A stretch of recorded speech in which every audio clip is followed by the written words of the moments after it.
Hola amigos, bienvenidos a DC Comics. Aquí les traigo The Amazing Spider-Man número 34, con guión de Joe Kelly y art de Ed McGuinness. Aquí está la lista de reproducción. Espero que les guste. La historia comienza con un enfrentamiento entre Spider-Man y Electro, quien parece estar sometiéndolo con sus poderes. Una voz explica que el cerebro humano funciona con pocos vatios, menos que una lámpara común. Sin electricidad, es una masa de carne inerte, pero con una pequeña carga de energía, se convierte en vida. La electricidad es pensamiento, ánimo, música, amor, arte y ciencia. Todo esto suena muy poético, pero en ese momento el cerebro de Spider-Man recibe una descarga capaz de mover un tren. Sus facultades colapsan, sus recuerdos se confunden y distintos momentos de su vida se mezclan en un solo segundo. Además, algo se quema. Nos movemos a otro momento y otro lugar. Peter está cocinando mientras habla con la tía May. Comenta que su vida consiste en pasar de una ocupación a otra, aunque por lo general son buenas ocupaciones. Sabe que el proyecto de micoteria fue cancelado, en parte por su culpa y en parte por la de Brian. Sabe también que no le cae muy bien, pero se está tomando un tiempo para recuperarse. La doctora Osmani Milton es genial, pero tiene una vida difícil por la enfermedad de su hijo. Por suerte, cuenta con Astrid. La tía May intenta llamar su atención, pero Peter sigue hablando. No sabe si Astrid quiere matarlo o salir con él, pero es emocionante. Mientras las ollas continúan sobre el fuego, Peter agrega que cree que perdió su trabajo, pero no se siente mal. Ahora puede hacer algo por la ciudad, algo sentimental y gratuito, aunque eso no ayuda cuando sus compañeros de piso se comen toda su comida. La tía May responde que cualquier cosa es mejor que dejar que la casa se incendie. Solo entonces Peter nota que la comida se está quemando. Luego, sentados en la mesa, ambos intentan comer su desayuno quemado. La tía May le pregunta si los panqueques tenían forma de corazón. Peter asegura que se veían mejor en el vídeo, y ella responde que debió apagarlo en cuanto el cocinero comenzó a preparar la receta. Peter le pregunta cómo van las cosas con Cormac. Le parece un hombre amable. La tía May le cuenta que Cormac es generoso y dulce. Sin embargo, otra persona fue quien crió a su hijo y todavía no encuentra palabras para expresar todo lo que siente al respecto. En eso, alguien toca la puerta y llega un enorme envío de flores.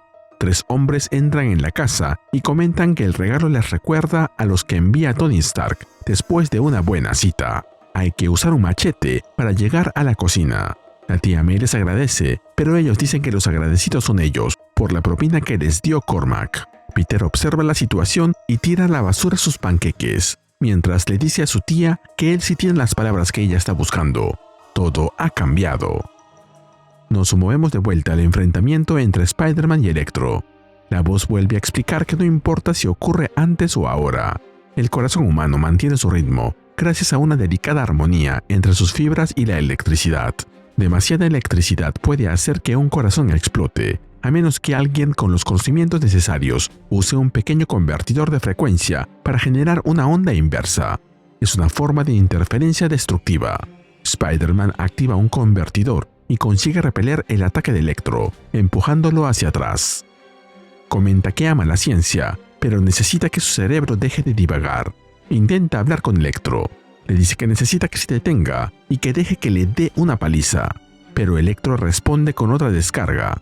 Esta vez lanza una bola de rayos, un fenómeno muy extraño y misterioso para la ciencia que, además, duele muchísimo.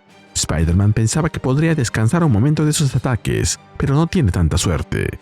Mientras tanto, un pensamiento permanece en su mente antes de que pierda la conciencia otra vez.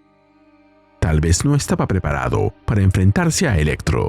Electro le dice que toda revolución comienza con una chispa. Luego le señala a Spider-Man que, como puede ver, está hablando con él. Detrás de él, una multitud de cadáveres calcinados cubre el suelo del lugar. Nos movemos al pasado. Spider-Man habla con el agente Griffin de Damage Control, control de daños. Le dice que le gusta lo que están haciendo. Le gusta el logotipo, la tecnología y su actitud en general, pero cree que todavía no está preparado. Griffin responde que no le está pidiendo permiso. Electro representa una amenaza clara para los habitantes de la ciudad y tienen la oportunidad de detenerlo antes de que comiencen los apagones. Para eso fue creado Damage Control. Spider-Man señala que, técnicamente, Damage Control fue creado para limpiar las calles después de que Fin Fang Foom pase por ellas. No pueden perseguir a un supervillano sin estar preparados. Griffin le recuerda que ya es la tercera vez en una semana que Spider-Man lo busca para jugar a los superhéroes juntos. Spider-Man reconoce que una cosa es enfrentarse a villanos de poca monta, como Stiltman y Baboon. Eso es diversión gratuita. Pero si se enfrentan a Electro, la gente morirá. Griffin le pregunta cuántas personas morirán si no hacen nada. No es una pregunta retórica. Él conoce la respuesta. 2,4. Le explica que todos los lunes recibe un informe del Departamento de Salud con la cantidad de fallecidos. Puede decirle cuántas personas han muerto en cada distrito por causas relacionadas con la actividad extrahumana, con nombre y apellido. Por definición, Electro no es un asesino en masa. Es un ladrón que lanza descargas de energía cada vez que aparece y mata, en promedio, a 2,4 personas. Su equipo está cansado de esperar a que ocurra una tragedia antes de actuar. Cree que Spider-Man también lo está, porque no le ofrecería ayuda solo por ser un hombre atractivo. Spider-Man responde que debe ser el efecto de su brazo de acero combinado con sus ojos grises. Griffin le da la mano, pero le dice que está casado. Spider-Man se le aprieta y le pregunta cuál es su plan para no convertirse en un guapo cadáver llorado por la señora Griffin. Volvemos al presente. El equipo de Damage Control espera fuera del edificio. Spider-Man ya consiguió la lectura de ondas, por lo que pueden bloquear las líneas eléctricas para impedir que Electro las utilice. Griffin se comunica con Nick Fury y le informa que la auto, la unidad de viajeros omniambientales, ya está en camino, y que huele a loción para después de afeitar y neumáticos viejos. Dentro del edificio, Spider-Man continúa luchando contra Max. Le pregunta por qué mató a todas esas personas, ya que antes él no era así. Electro responde preguntándole si le creería si le dijera que esas personas ya estaban de esa forma cuando él llegó. Probablemente no. Spider-Man le pregunta si ahora también bromea, a pesar de que todas esas personas están muertas. Electro responde que, si no hubieran ido a trabajar ese día, no estarían así. También le pide que no lo llame por su nombre de pila. Él es Electro, y ellos no son amigos. Mientras tanto, la voz recuerda lo que ocurre cuando la electricidad y el cerebro se mezclan. Volvemos a otro recuerdo. Frente a una pared llena de notas y recordatorios, Peter habla con Glitch. Le dice que, aunque se conocen desde hace poco, debe confiar un poco en él. Sabe cuidar de sus amigos. Glitch enumera varias situaciones que parecen demostrar lo contrario. Brian se convirtió en un hongo consciente. Mary Jane sufre un trauma relacionado con un simbionte. Y los más jóvenes de sus amigos reciben entrenamiento de combate en Spider-Versity por parte de Norman Osborn, un hombre obsesionado con las calabazas y el asesinato en masa. Peter promete ocuparse de todos, pero ahora necesita ayudar a un grupo de guerreros aficionados que quieren enfrentarse a Electro. No quiere que nadie salga herido. Toma de una bandeja un pequeño dispositivo marcado con el nombre de Electro. Glitch dice que él tampoco quiere que nadie resulte herido, pero la violencia se convierte en una opción aceptable cuando Peter se comporta como un idiota. Así consigue que lo escuche. Entonces le informa que Raelith está en el tejado. La voz recuerda que Raelith, la desdichada, siguió a Peter por todo el universo porque él la ayudó a mantenerse firme cuando su sociedad la obligaba a someterse. Desde entonces, intenta devolverle el favor. En Killington, pagó su compromiso con sangre y dolor, lo que se vio en el número 996 de la serie. Raelith se ejercita en la terraza del edificio. Glitch explica que lleva 2 días así, sin comer y bebiendo únicamente agua recogida de la condensación. Peter opina que parece recuperada y que probablemente está realizando algún ritual típico de su tierra natal. Se acerca con cuidado y le pregunta a Raelith si está bien. Ella le responde que sí y le agradece su interés. Peter le pregunta si está segura. Raelith quiere saber por qué no sería sincera con él. Peter responde que tal vez porque está enojada. Ella contesta que lo que está haciendo es muy difícil. Peter señala que le alegra que estén bien, así que puede continuar con su yoga alienígena mientras él se ocupa de sus asuntos. Glitch comenta que, por alguna razón que no comprende, Raelith siente una conexión con Peter. Él dice que lo entiende, pero tiene otras cosas que atender. Una vez se ha ido, Glitch le pregunta a Simbi si sabe dónde guarda Peter sus zapatos. Propone comer pescado enlatado y luego defecar dentro de cada uno. Simbi se emociona con la idea y Glitch concluye que esa vida es insostenible. Volvemos al presente. Tras descubrir que hay bajas dentro del edificio, Griffin activa el OTU, una especie de traje aeroespacial. Ordena que nadie entre sin su autorización. Luego aparece frente a Electro y Spider-Man. Electro observa el traje y pregunta si está hecho de goma y si están en el año 1964.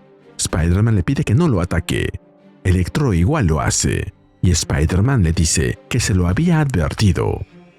Si aprecias lo que hacemos en Ryuse Comics, regálame un me gusta, suscríbete y activa la campanita. Gracias. Saludos a ZeroWalker7241 por su cumpleaños. ¡Feliz cumpleaños! Griffin se acerca a Electro, lo toma del cuello y lo somete. La voz explica que Spider-Man había intentado usar telarañas aislantes contra Electro en el pasado, pero sabía que algún día no serían suficientes. La alternativa era una red de telarañas hiperconductoras, cargadas con iones y un objetivo imposible de resistir. El traje de Griffin no es de goma. Es una matriz de malla conectada a la red. Cualquier ataque desvía toda la energía del cuerpo de Electro hacia ella, y después, directamente a tierra. Si no se apaga a sí mismo, Electro terminará completamente quemado. Spider-Man no estaba dispuesto a correr ese riesgo hasta que vio a los empleados del banco electrocutados. Finalmente, antes de morir chamuscado, Max Dillon decide que quiere vivir. Le dice a Spider-Man que no estaba bromeando. Peter le responde que es ediano. Con una violencia que sorprende a Griffin, Spider-Man lo golpea en el rostro y lo deja fuera de combate. Griffin informa que el operativo ha terminado y pide ambulancias, por si todavía queda algún sobreviviente. Spider-Man, aún afectado, le dice que hubo más muertos por su culpa, porque esperó demasiado. Griffin le responde que no debe mirar hacia atrás. Las respuestas no están allí. Debe mirar hacia adelante. Más tarde, Spider-Man se reúne con Robertson en la terraza del Daily Bugle. Robertson le explica que los tatarabuelos de Crane representan una clásica historia de éxito estadounidense. Llegaron de Europa y construyeron una fortuna en la industria textil, gracias a la esclavitud. El abuelo de Crane mecanizó los molinos del río Hudson y se relacionó con los grandes varones de la época, como los Carnegie y los Rockefeller. Sin embargo, nunca imitó sus obras de caridad. Liam, el padre de Crane, tomó el control del negocio familiar. La empresa pasó de fabricar ropa de trabajo a producir uniformes militares, en ocasiones para los dos bandos. Liam se casó con Beatrice Tyson, una mujer 40 años menor que él. Asqueroso, pero tenía dinero. De esa relación nació Cormac, el primo de Peter. Y lo cambió todo. Spider-Man le pregunta qué significa eso. Robertson le explica que Cormac abandonó Harvard a los 18 años para recorrer el mundo como mochilero. Cuando regresó, su padre le entregó el control del negocio. Cormac lo reformó de inmediato, dio buenos salarios y cobertura médica a los trabajadores, además de destinar millones a fundaciones. Spider-Man lo entiende. Es Sam Cormac, y le agradece la información. Robertson señala que no parece muy contento, a pesar de que su primo parece ser un buen hombre. Spider-Man le cuenta que Cormac es hijo de May Parker y que Ben Parker es su padre. Le explica que May dio a luz a Cormac, pero le dijeron que había muerto durante el parto, pero todo fue una confusión. El hijo de los Crane fue quien murió y terminó enterrado como hijo de los Parker. Robertson pregunta si May ya lo sabe. Spider-Man responde que sí, ella es una mujer fuerte. Robertson le pregunta cómo se encuentra Peter, y Spider-Man le responde que no lo sabe. No han hablado mucho del tema. Luego se marcha, mientras le dice que él sabe cómo es Peter Parker. Está acostumbrado a que todo le salga mal. Está seguro de que esquivará los golpes que le dé la vida, hasta que en una de esas termine cayendo a un foso lleno de cocodrilos o haga algo parecido. Finalmente, mientras vemos a Peter observando desde lejos a su tía May y Cormac reunidos y conversando, y luego pensando, cabizbajo, se nos cuenta lo último que le dijo a Robertson antes de irse. No te preocupes por él, lo superará. Después de todo, ¿qué otra opción tiene? Este número me dejó un poco frío. La pelea contra Electro visualmente puede llamar la atención, pero en el fondo parece una excusa para ir saltando entre escenas y recuerdos sin que la historia avance demasiado. La idea de que las descargas le revuelvan la cabeza a Peter no está mal, pero otra vez tenemos la narración partida entre presente y pasado, y ya empieza a cansar. En lugar de hacer que la pelea se sienta más intensa, termina frenándola a cada pocas páginas. Electro tampoco me convenció mucho.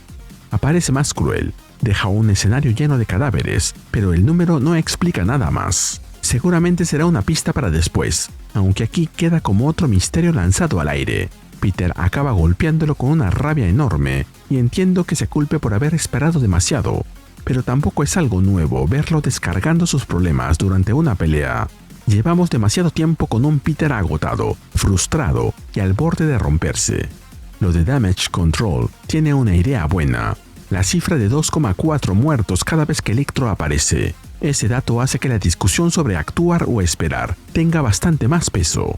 El problema es que Griffin todavía no me interesa. Tiene un par de intercambios simpáticos con Peter y un traje útil para derrotar a Electro, pero por ahora no pasa de ser otro personaje ocupando espacio, en una serie que ya tiene demasiada gente alrededor. Con Raelith pasa algo parecido.